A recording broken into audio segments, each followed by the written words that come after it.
బైబిల్లో మొట్టమొదటి యుద్ధం 9 మంది రాజుల మధ్య జరిగింది. ఆ మొట్టమొదటి యుద్ధంలో గెలిచామనుకున్న వారిని ఓడించి గెలిచిన వాడు విశ్వాసులకు తండ్రి అయినటువంటి Abraham. Last war in Bible Har Magedon. ప్రభువే అందులో పాలు పంపులు పొందబోతున్నాడు. ఆగమన ప్రకాశము చేత అపవాదిని తుదముట్టించబోతున్నాడు. ఊపిరితోటి శత్రువులందరినీ చంపబోతున్నాడు.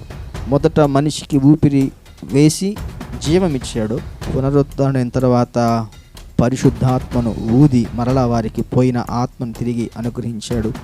చివరిసారి మరలా ఊది మనిషిని పాపంలో నెట్టిన అపవాదిని మట్టుబెట్టబోతున్నాడు.